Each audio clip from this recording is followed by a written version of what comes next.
gue punya kebiasaan suka banget tidur di kolong kasur. Gue bisa lihat, di kolong kasur ada sesuatu yang hidup. Bukannya makin tenang, gue malah tambah keringet dingin. Tiba-tiba ada truk yang jalan ke arah gue.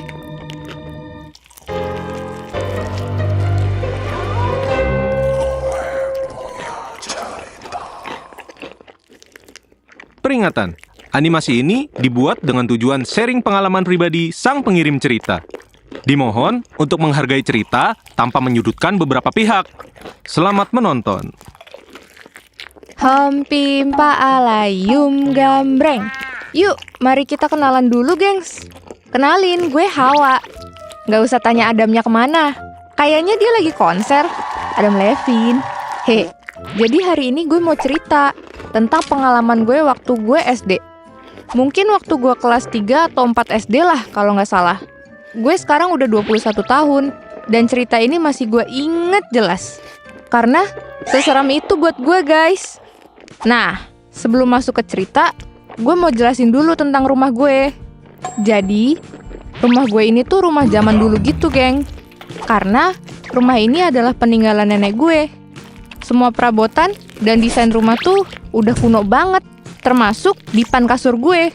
Dipan kasur di rumah gue itu tinggi, jadi punya kolong kasur yang lumayan. Dari pintu masuk, rumah gue itu langsung kelihatan dapur. Jadi, pintu depan sama dapur itu satu lurusan. Nah, sebelum dapur, itu ada ruang keluarga yang berhadapan dengan kamar nomor 1, alias kamar abang gue. Kamar abang gue ini yang deket pintu keluar rumah. Dan kamarnya itu emang nggak ada pintunya, cuma ada gorden tipis. Dan gordennya ini juga nggak pernah ditutup. Dan di ruang keluarga ini juga ada kasur yang single gitu. Kasur di ruang keluarga ini juga pakai dipan. Nah, waktu gue kecil dulu, gue punya kebiasaan suka banget tidur di kolong kasur. Tapi cuma setengah badan gue aja yang masuk kolong kasur. Area perut ke atas itu ada di bagian luar. Istilahnya kayak pakai selimut gitulah ya, hehehe. Nah, gue tuh gak sembarang suka tidur di kolong kasur mana aja. Gue cuma suka tidur di kolong kasur yang ada di ruang keluarga. Jadi, kalau gue hadap ruang tamu, tidurnya itu kelihatan sampai depan.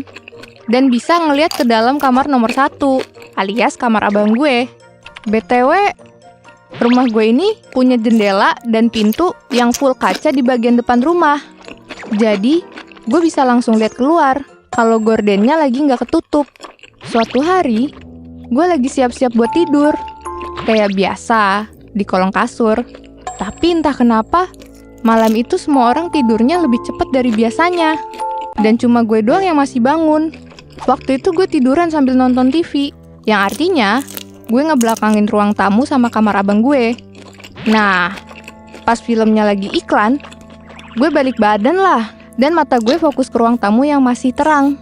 Terus, beralih ke kamar abang gue. Karena gue tidurnya di bawah kasur, jadi gue bisa lihat jelas tuh kolong kasur abang gue. Waktu itu gue ngerasa emang sedikit ngantuk. Tapi gue yakin banget kalau gue belum tidur. Gue bisa lihat di kolong kasur ada sesuatu yang hidup. Sosoknya hitam legam, matanya merah menyala. Dia lagi ngeliat ke arah gue. Gue lihat kolong kasur itu penuh sama badannya yang lagi meringkuk. Saat itu, semua kerasa hening. Dan selama beberapa saat itu, dia ngeliatin gue terus. Dan gue entah kenapa, kayak ngerasa seolah ketarik makin deket sama makhluk ini. Badan gue kaku, gak bisa bergerak. Dengan posisi gue yang membatu, sosok itu perlahan keluar dari kolong kasur. Badannya gede banget, tinggi, dan dipenuhi bulu-bulu yang lebat. Sementara matanya masih kelihatan menyala. Sosok itu keluar dari kamar abang gue. Dia juga pelan-pelan melangkah keluar rumah. Dan anehnya, saat itu kayak ada yang nuntun gue buat ngikutin sosok serem itu keluar rumah. Badan gue di sini masih kerasa enteng, kayak nggak gerak. Tapi gue bisa kerasa lagi ngikutin dia. Pas gue keluar rumah, di depan rumah gue tuh kelihatan kebun bunga yang cantik banget. Padahal depan rumah gue tuh aslinya nggak ada apa-apa. Bahkan tanaman satu pun nggak ada. Kayak cuma tanah kering aja. Ketika gue fokus sama bunga-bunga yang cantik itu, sosok itu menghilang. Terus, gak lama kemudian, dia muncul lagi tiba-tiba. Pas gue noleh ke belakang, dia melambaikan tangan, kayak ngajak gue buat pergi dari situ. Lagi-lagi, gue kebawa ke tempat aneh.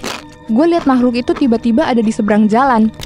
Di posisi ini, badan gue bener-bener gak bisa dikontrol. Badan gue gerak sendiri, mau ikut nyebrang ke tempat di mana sosok itu berada. Tapi kali ini, pas gue mau nyebrang, tepat di tengah jalan, tiba-tiba ada truk yang jalan ke arah gue. Gue berusaha buat gerak, tapi gak bisa cuy. Badan gue bener-bener kaku. Gue udah pasrah aja ini. Di saat detik-detik terakhir truk itu mau nabrak gue, tiba-tiba ada yang narik baju gue dari belakang. Di saat yang sama, gue juga kebangun. Dan gue kebangun di depan teras rumah. Gue ngos-ngosan parah, keringet dingin, kaget bukan main.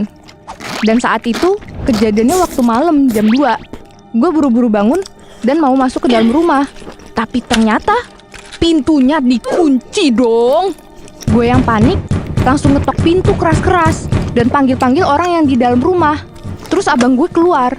Dia sampai bingung lihat gue kepanikan. Lah, Wak, kok kamu ada di luar jam segini? Gue nggak berani langsung jawab saat itu. Gue cuma kabur masuk ke dalam kamar mama dan ngedusel tidur sampai pagi. Mama yang kebingungan waktu itu cuma bisa nemenin gue tidur aja sambil ngelus-ngelus kepala gue. Singkat cerita, setelah kejadian itu, gue udah gak mau lagi tidur di kolong kasur. Gue juga gak mau lihat ke kolong kasur. Apalagi kolong kasur kamar abang gue.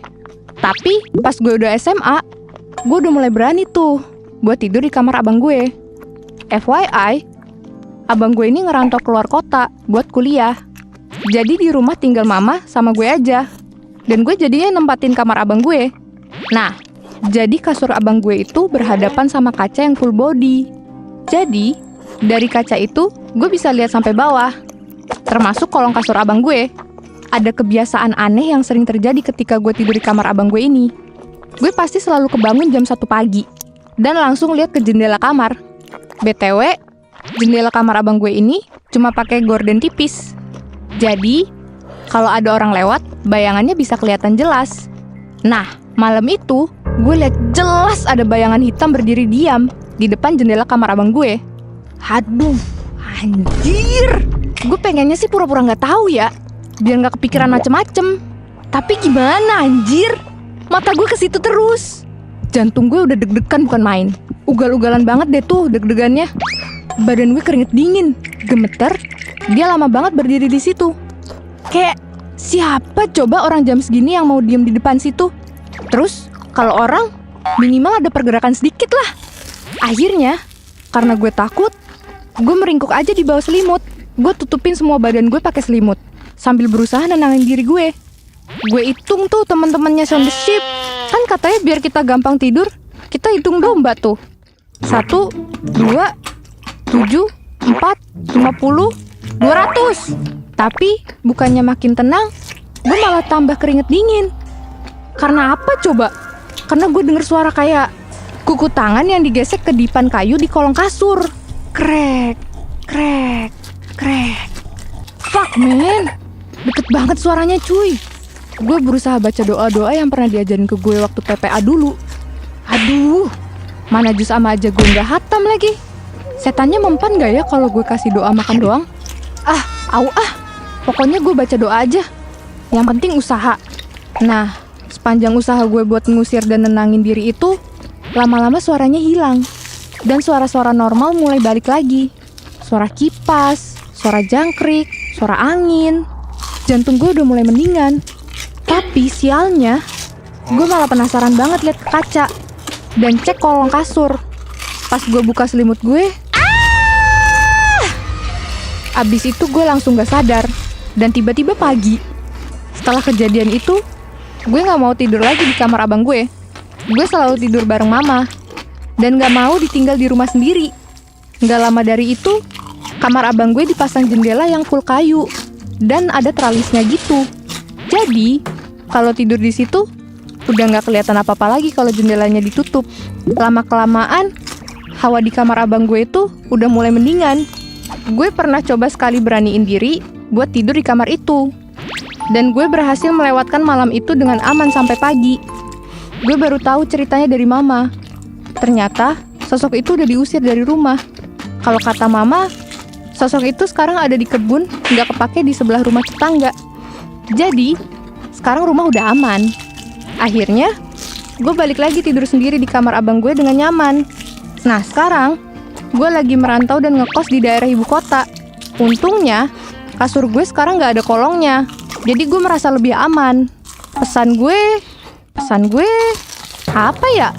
Besok-besok kalau beli kasur jangan ada kolongnya ya. Kasur kalian ada kolongnya nggak guys? Hayo, coba dicek.